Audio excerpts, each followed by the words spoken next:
So what makes a Minecraft SMP good? Well, that is very subjective. Minecraft is a sandbox game, so there is no defined definition of a good SMP. It is all personal preference. So what do you think makes a Minecraft SMP good? What do I want? And what do I look for in an SMP? Basically, in my opinion, perfect SMP has these things. Super active, with 12 to 35 players on at the same time in a day. Most of these players are chill, fun to talk to, and knowledgeable in the game. These players are talented in building, redstone, and technical Minecraft. They would build mega bases, mega builds, shops, farms, communal builds, and services, and minigames. Their builds look amazing, function well, and are really unique. The community as a whole would get together and have weekly events, and bi-weekly or monthly building events or stats competitions. The server itself would have a small quality of life data packs, plugins, and features that would enhance the vanilla survival experience, and would be used to improve performance and moderation also. That is an awesome Minecraft survival multiplayer experience in my opinion. What happens when I find the server?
Server is a Minecraft SMP like no other. As I hinted at earlier, it hit every one of my points on what makes a Minecraft SMP awesome. But before I talk about it, I just want to give a shout out to 36. He is amazing for letting me use the music he made. I'll give a link to all his socials in the description. I definitely would recommend checking out his music. Also, you will most likely hear his tracks throughout my whole series, as I'll probably be using his beats a lot for time lapses. Okay, let's get back to the video. As far as player activity goes, this server hits it. It usually has 15 to 35 players on, and on quiet hours 7 to 10. Next is the community. So far, with extensive conversation, it is safe to say these people are great. They're fun and chill to talk to, and they're pretty knowledgeable when it comes to Minecraft. Another interesting and unique thing about Dominion is when decisions about the server have to be made, it is decided by several discussions within the community and a vote by active members of the server. For example, 1.17. Instead of the admins alone deciding, it is held by the community to wherever the server should restart or expand the world borders. Several polls and discussion events are held, and they even have a spreadsheet that shows the benefits of each side. Another thing about the community is the builds and projects. People are working on mega bases, mega builds, all around the map. They're really good. One cool thing about the server is that it has a lot of community projects that are either being worked on currently or are completely finished. A good example of this is the Nether Hub, End Hub,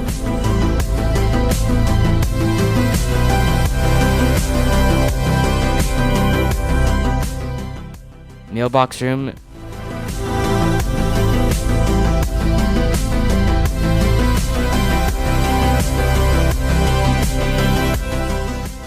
ongoing one, the Modern District. This houses a zoo that is being worked on and a museum that has historic Dominion items and a collection of all the map arts on the server. Speaking of which, the server is currently going through a map art renaissance. Lots of players are making really cool and good looking map arts. I probably haven't even scratched the surface of what this community is up to. Now it is time to talk about weekly events. This server does it in a unique way that I've never seen before. It hosts weekly events on a separate events server, like to name a few. That isn't special. But what is special, it isn't just Dominion that is playing during these events. Two servers have actually come together to do events, which are Dominion and Project Nebula. That is actually crazy. Two different SMPs come together every week to do a PvP event. I attended one of these and it was actually insanely fun. I've legit never seen two servers like this, two SMPs come together to do like a PvP event or just events. And from what I've seen in the Discord server, they host them pretty regularly, which is really cool. Other events that they have on the server, while it's just Dominion by themselves without Project Nebula, is bi-weekly stat competitions, which right now the current stat competition is to see who can kill the most bats. And since it's bi-weekly, we have 2 weeks to kill the most bats.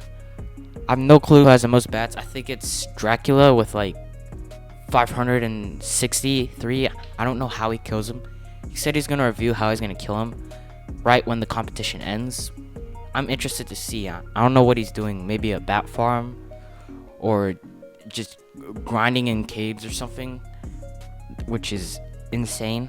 Next, I think I'm gonna talk about kind of the more, I guess, technical side of the server. Well, not really technical, but like more like server features and plugins and data packs. So most of these are quality of life, and they just make playing on the server way better and actually way cooler. The first one I'm going to talk about is Dynmap. This is one I've been familiar with, and I've used, and I've actually set one up before, and it's a really good plugin, like a really powerful tool for Minecraft. It's basically what it does is it's a live view of the server in the Google Maps style way in real time on a website. So you can view people's builds on a website in real time, and you can see them. It doesn't show them building in real time, or maybe it can. You can figure it that way, but I would recommend not, because that puts a lot of strain on the server. It's a really good plugin, really well made too. I might link the server's Dynmap in the description. It's a really good plugin. The second one is a creative server. I played on a decent amount of SMPs, and I don't think I've done this. I'm pretty sure some have this, but I'm not the one I've played on, and it's a creative server. This is amazing. This is like a plot server where you can join with command on the normal survival server. It's a plot server. Of course it's hosted on a separate machine, and basically it's like your own private creative world. 2,000 by 2,000 blocks. It has world edit, you have creative, it's amazing. You can also paste in schematics, so you can use Lightmatica. Well, I'm not showing it on this video, but you can use Lightmatica. You can select one of your builds. You can upload it to this website, and then you paste a link in, and then you can literally paste it into the server, and you can work on your builds on in the creative server. And what's great about it is you can join other people's plots, and you can give people access to build on your plots, so you can collaboratively build with each other, and that's amazing. That is awesome. So in case of maybe I need help, or maybe I need someone to critique me, they can just join my plot, check it out. 3, the server has amazing crafting tweaks, which I think need to be in vanilla Minecraft. That's of course the classic wool to string, back to blocks. So just you can turn wood and stairs into blocks, or slabs into blocks. Really amazing. And more trapdoors and more stairs, or more of any block, I guess. So it gives you more trapdoors, more stairs, more bricks, which makes sense. I don't know why the vanilla crafting is the way it is, because it doesn't make any sense, and it's not that good. 4th, and I guess final one, is the ability to toggle phantom spawning. I think it's self-explanatory what it does. You just toggle it. But what I like about it is not all the time you want phantom spawning and annoying you. That's dumb. No one likes that, and I'm pretty sure older players are not happy with the mob vote. Everyone wanted phantoms in the game. It's in the game, and no one likes it. So you can toggle phantom spawning. Most of the time it's toggled off, but in case you have a phantom farm and you want to farm phantom membranes for soul-finding potions, you can do that. That is all I have to talk about the server. But since this is episode 0 and it's in my series, I of course have to talk about my plans for the series. Let's start off with my bases. I don't want to spoil the design, so I'm not going to show you the designs for my bases yet. But I'm thinking of having a unique looking starter base. I want all my farms to be like in a spot like in an area, maybe like an industrial-ish district. It's not gonna be too far from my starter base. Where I want my starter base to be, it's not gonna be too far from this like port. So I'm gonna make it like a port area, like a port city, and I want my farms to look like it's in a port city. I'll make my farms really efficient, and I want to make them also look really good and really accessible. That's something I don't do usually. I just build a farm, and that's it. Maybe I'll do like an auto store system for the farm, or the area where the farm is. But after that, I don't even bother with design or anything. I just build a farm. I want it to be different. I want it to look good, and I want it to function great. After I get like acquire a decent amount of materials and stuff, I'll probably outgrow my starter base. I'll make an IBBS, or an in-between bases base, and that'll be like my middle base. Before I build my mega base, this will be the main base I'll stay at. I want it to be big, but I don't want it to be insanely huge. My mega base, however, will be insanely huge, and I want it to be great. I want it to have like a fancy automated store system, shulker box unloaders, shulker box sorting system, and it would be amazing. It'll have like an auto potion brewery, so I want to make it sure have farms and stuff to brew every single potion in the game. It's gonna be awesome. I want it to have a villager trading hall with like every villager, and 2 of every librarians with books. It's gonna be fun. And maybe I might have an iron farm. I'll probably have an iron farm in my industrial district. But maybe I'll have an iron farm, or like a villager crop farm. But I'll most likely put that in my industrial district. That's my plan for my mega base. Probably when my mega base is finished, it would already be close to 1.17, or maybe a bit after 1.17. After I'm done with that, complete, the cave update or 1.17 should be around. What I want to do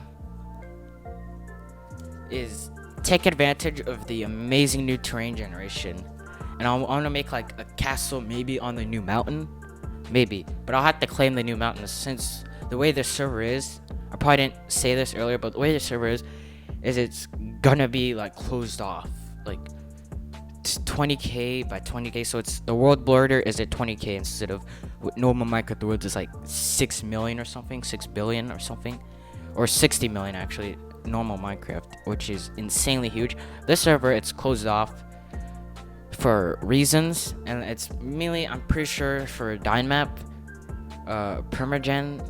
I don't want to go in too technical why it has a world border, but it makes sense why it has a world border. That's basically my plan, just a massive castle on the hill. After that, which would be like really far off, maybe like a year, something like really far off. After that, I'll make the legendary 2v2t base in the end, Space Valkyrie 3, made by Jack the Ripper. I'm gonna recreate that in the server, and that's gonna be awesome. I might have other players help me, and we might all do it. Maybe it could be a community project, who knows. That would be amazing. That would be amazing. I guess those are all my base plans. When it comes to shops, because you know, servers like these have shopping districts and stuff. This one is insanely well developed, so I don't think I'll get away, selling like rockets or iron, or I don't know what people normally sell.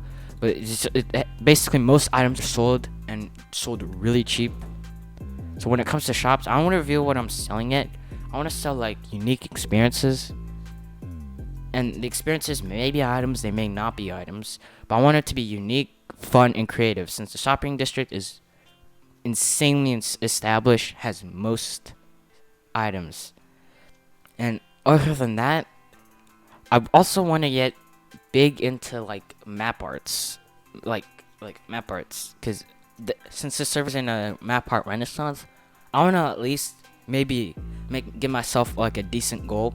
Every month, I'll make a map art. Every single month, I'll make a map art. I don't know if I'll keep that goal. I probably may not be able to keep that goal, but like I want to make sure I want to make a map art every month. I think that is it when it comes to episode 0 on Dominion. This isn't really like a gameplay. This is just me showcasing the server and also saying my plans for what I want to do this season. I think this series is gonna be epic. I want to like record this in a unique style. Like I want to record this, not record this, but yeah, maybe record it and edit this in a unique style. Like I really want to, the main reason why I wanted to do this series, because I wanted to work on my video editing skills and just uniquely edit this series. So episodes might come out like, I don't know, weeks, once, like 1 week or 2 weeks apart. That is because I play survival Minecraft in a grindy way, so it takes a while to finish or do stuff, and also I want to edit it in a grindy-ish way, so it's gonna take me a while to edit stuff. This video will probably come out like days, maybe even a week after I initially recorded everything, and episode 1 will probably come out a week after I recorded everything, or after I recorded this. So expect episodes to come out not too often, but yeah, I'm back. I know everyone missed me. I'm back, guys. So that's the end of the video. I guess like, sub, comment. If you like my plans for this season, if you are a fan of Dominion, if you think it's cool. I think it's cool, to be honest. It's an insanely cool server, and I'm gonna love this server a lot.